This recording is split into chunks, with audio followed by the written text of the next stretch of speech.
We've got a big decision ahead of us tonight, so I thought I'd come out here and talk to you instead of around everyone.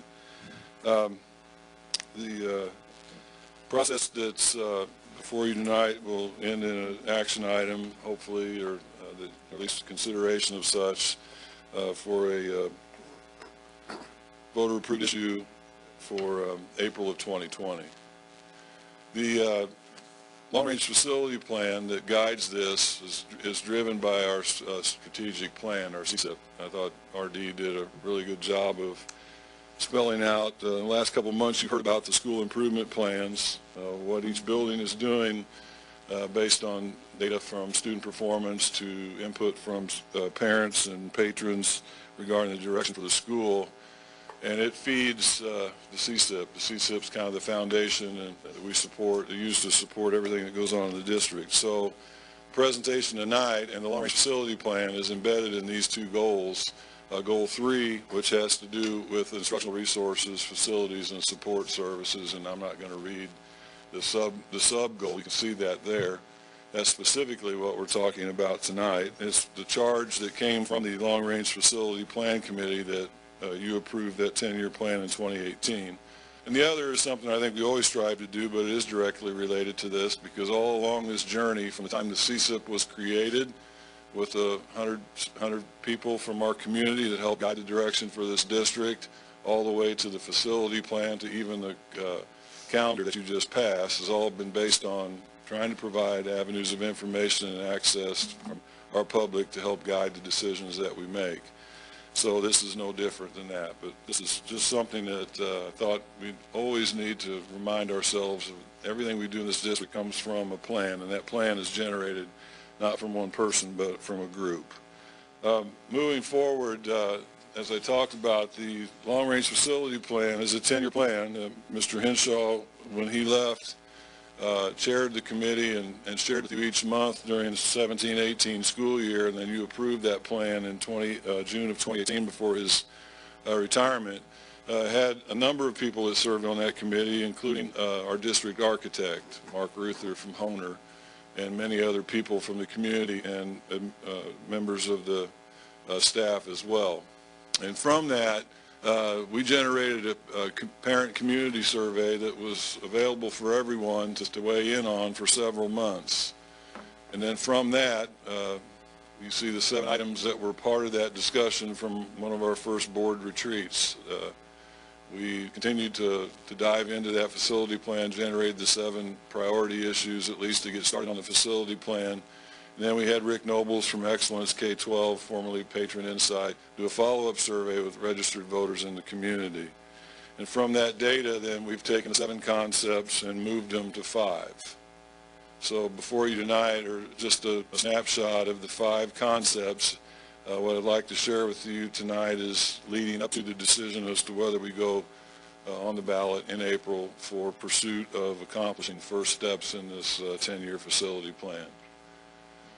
The first one, the question was on safety and security. Oh, so by the way, when you look at this, the ones that are embolded in bigger font are the 5 of the 7. So safety and security being the first one. The larger areas dealing with district entries, replacement of doors, electronic access, visitor management, entry configurations. I think it's important to note too that everything that we do relative to construction and facility upgrades has student safety as its cornerstone. Simply from the standpoint of storm mitigation or storm shelters to access to the building just on a daily basis. So it's much more comprehensive than the more acute issues that we deal with in our society now. It's something on our mind all the time. Dr. Dare put together this matrix that was actually on our first survey, that when the people, 1,585 people encountered the survey and interacted with it, they could see how these areas, security and safety, are broken down. Now, these are things that are outside the realm of what our maintenance department and our technology folks can accomplish in a short period of time. They require additional resources and additional personnel to make those things happen. I will tell you also, we are working on those as we speak. In this building particularly, the Alertus communication system is being piloted for push out into the rest of the district, and that runs parallel to anything that we would consider doing as part of a bond issue. But again, safety and security as a standalone is one thing, but safety and security permeates everything else I'm going to talk about from this point forward. At high school, the original plan here was, we had two questions on the survey, narrowed to one now, and that is the construction of a new field house. This is the in orange, and then the conversion of Rolla High School's current gymnasium to an 800-seat auditorium. And you can see how that works there. The lower left corner is the property at the corner of 10th and Bulldog Run. So this next slide is much more appropriate. And to illustrate to you that these are fluid designs, I think it's much more effective to see it in its drawn concept. We just did acquire the property there at the corner of 10th and Bulldog Run, affectionately known as where the Blossom Basket is.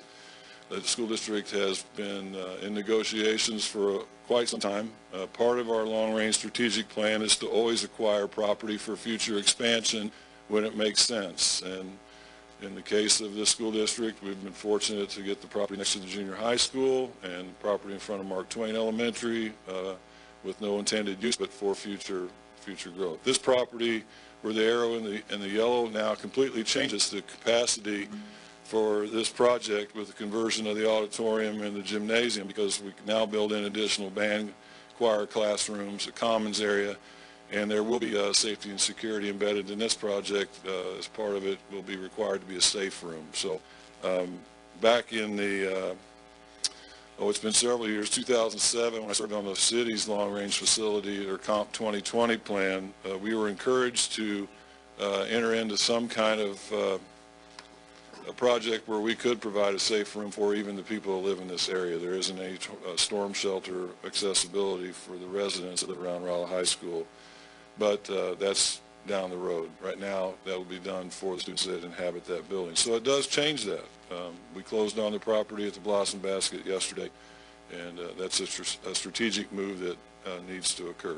Is this the project? Obviously, it's drawn like this, and I think it's powerful on purpose that this isn't the final plan. This is the concept. None of these are final until we really get additional input from our community.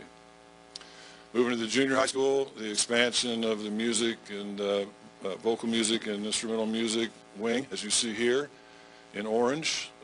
We knew that when we moved the 7th graders to the junior high school that we were stressing that facility because the programs that were there, the students coming over, we knew that was going to occur, and this isn't a surprise to us, but again, we're in perpetual planning. So what's in blue there is the existing choir band room, and the alternate for this project, either done by us or done by contractor, depending upon bids, would be to convert that to a multi-purpose PE weight room type space because we've got 7th grade activities, and right now we're busing some of our 7th grade kids to Rolla High School for weight training before school, and those kind of things make sense to explore as we work through this project here.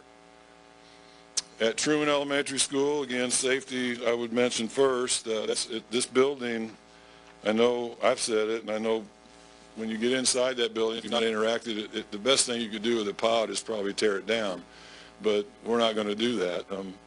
It's a building concept that had its time, and then we've built walls, and then we've torn them down, and then we put them back up around the library. Now the library's in light blue.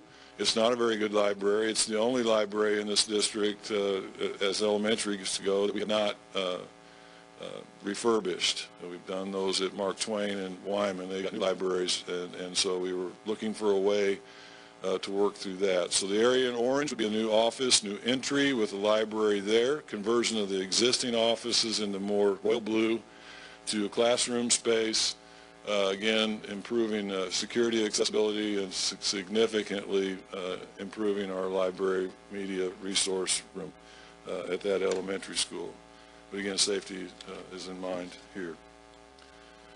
At RTI, restroom renovations, flexible lab spaces, modernization enhancements to their existing labs. You know that RTI is a nice building. When that building was constructed in the early 70s, there weren't a lot of girls taking career tech classes. As a matter of fact, it was called vocational school, and it had a different connotation. If you were involved with career tech education as we know it today is much different than that. Our robotics program is now moved into RTI, for example, out of Kaleidoscope, and with that we see the need to enhance and modernize some of our shop spaces, which are all in orange, and that goes from ag shop to auto mechanics to, and the areas in blue are the restrooms. Someone asked me today, well, restrooms really aren't important. They're important, especially if you go in there and if you're a girl and you see that they're not very nice. And even if you're a guy, they're not very nice. But we've done everything we can to rehab those. They're not deplorable by any stretch, but we can do better. And that means a complete removal of what's there and modernizing all those facilities there with an amount not to exceed a budgetary amount. So that building hasn't been touched for some time to that extent.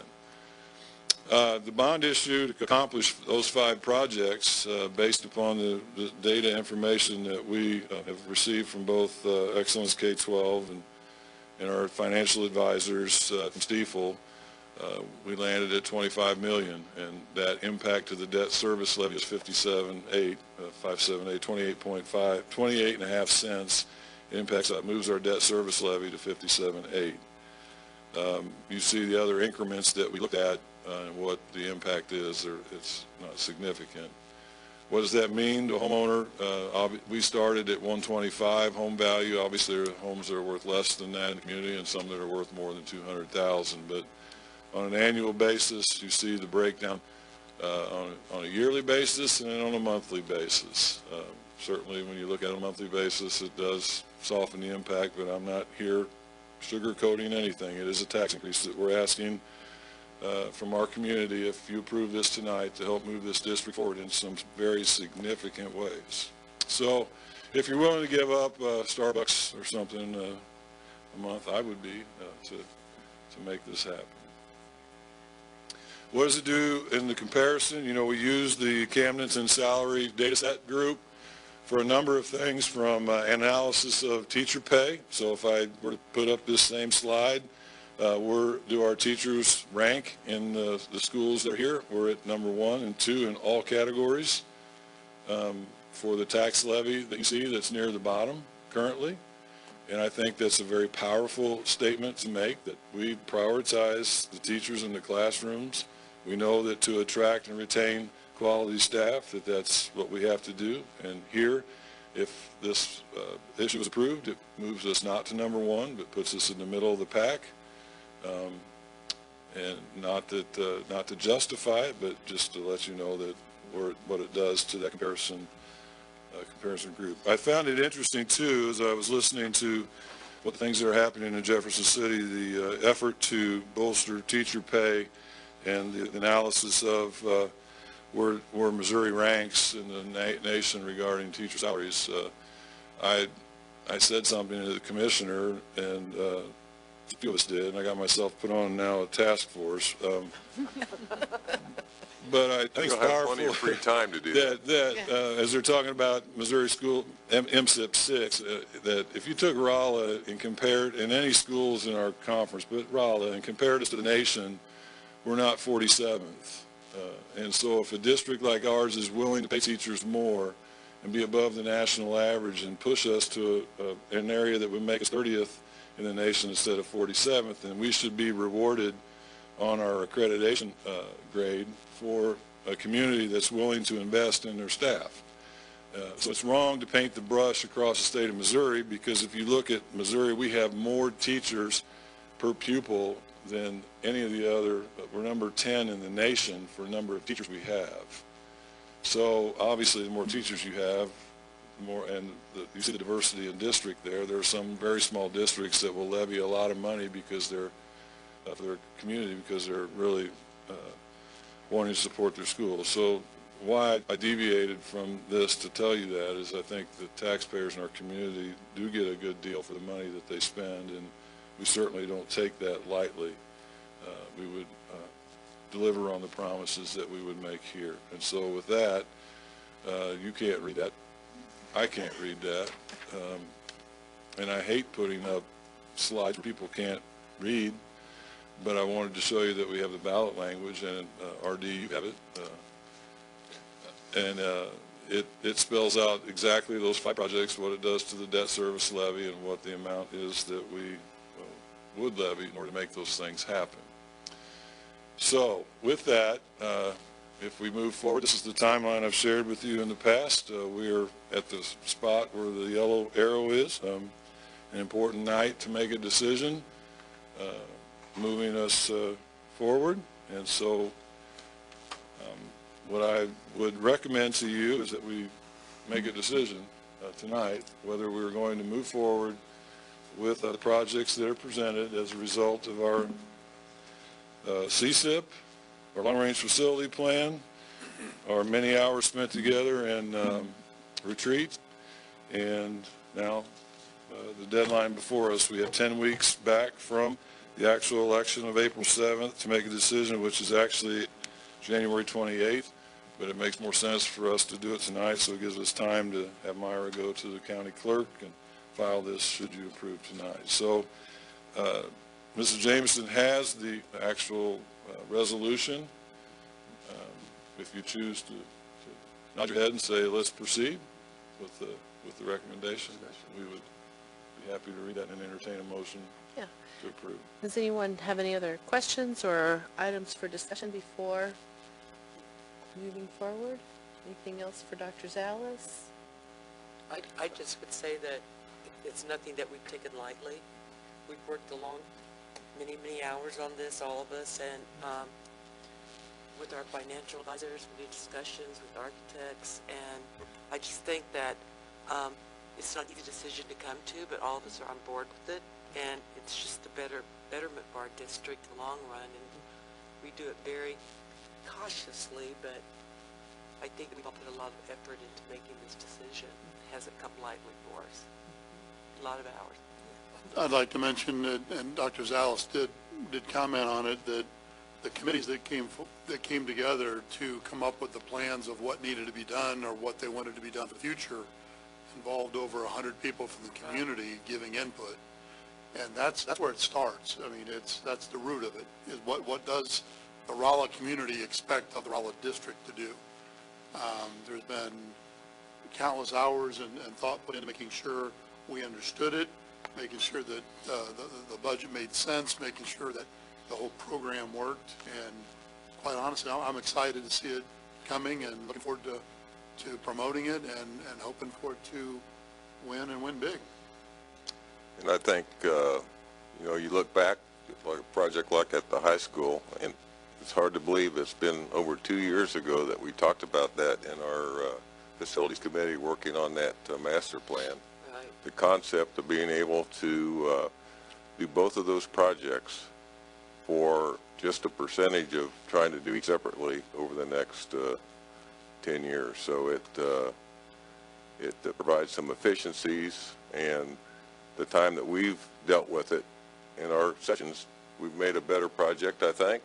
It's not a final project, but it has answered, can we convert a gym and make it into a good facility, and I think we've done a lot in our time since last fall. Well, it's been a path for quite a while. The first 10-year plan, we're in the second 10-year plan, whole school year just to develop that plan, and then to choose from the plan what has risen from the surveys and from our the input that we've had. I mean, it's been, like you said, Jane, a very cautious, very intentional. We take very seriously what we're responsible for in terms of our tax rates, and so I think we're ready for the next step. Right. I think so too. We also even did a site visit to see what a converted gymnasium to an auditorium would look like. So we really, I feel like, did our due diligence to to look through this. Yeah. And with Dr. Dare and Mr. Houseman, I learned at the end of one of our recent superintendent's meetings that there was a conversion going on just here to our east in St. James, where the scope of their project is now they're converting one of their old gym to an auditorium. And we didn't know that. We didn't know that till we were at the meeting talking to the superintendent, so we went with him on a field trip to see what they were doing there. So now it looks like we're copying them as opposed to them copying us. With the competitive side, we made it abundantly clear that we didn't know you were doing this, so we're friends in Phelps County, but we're going to go our own way. That's right. Okay. So Any further discussion, questions, comments? Okay, I'm going to read the resolution that is with the ballot language, and at the end, then we'll entertain a motion. So this is a resolution calling for a special election on general obligation bond proposition in Rolla, School District Number 31 of Phelps County, Missouri. Be it resolved by the Board of Education of Rolla School District Number 31 of Phelps County, Missouri as follows. A special bond election is hereby ordered to be held in the district on Tuesday, April 7th, 2020, on the following proposition, called Proposition R312020. Shall Rolla School District Number 31 of Phelps County, Missouri borrow money in the amount of $25 million for the purpose of constructing, renovating, furnishing, and equipping school sites, buildings, and facilities, including, number one, installation of safety and security upgrades throughout the district facilities. Number two, at Rolla High School, conversion of the existing gymnasium into a performing arts facility and construction of a gymnasium and music classrooms. Number three, at Rolla Junior High, construction and renovation of music classrooms. Number four, at Truman Elementary, construction of a library and reconfiguration of the front entrance. And number five, at Rolla Technical Institute, renovation of classrooms and restrooms, and issue general obligation bonds for the payment thereof. If this proposition is approved, the adjusted debt service levy of the district is estimated to increase 28.5 cents per $100 of assessed valuation of real and personal property, from 30 cents to 58.5 per $100 of assessed valuation of real and personal property. The Secretary of the Board of Education is hereby authorized and directed to notify the clerks of the county commissions of Phelps, Dent, and Marys Counties, Missouri, of the adoption of the resolution no later than 5 p.m. on Tuesday, January 28, 2020, and to include said notification of all the terms and provisions required by Chapter 115 of the Revised Statutes of Missouri as amended. This resolution shall be in full force and effect from and after its adoption. I'll entertain a motion to approve resolution Proposition R312020. I Can I- can move. Can I make one comment first on that? Maybe Dr. Zalis pointed out, and I missed it, but one thing I think is important to keep in mind is due to the discipline budget watching that our administrative team does here, there's an additional approximately $6 million coming out of our fund that we already have to add with that $25 million in order to complete it. So there's a sizable down payment and investment of monies that we already have moving towards that as well. It's a good thing So, to note. Should have mentioned that earlier, sorry. Okay, thank you. So I'll make that motion. Thank you, Jim. We adopt that resolution. Okay. I'll second. Thanks, Brian. All right. We have a motion and a second. All in favor, say aye. Aye. Aye. All opposed, same sign. Or any abstentions? I think we have some more work to do. Yes. But it's very exciting. Yep. It's very exciting.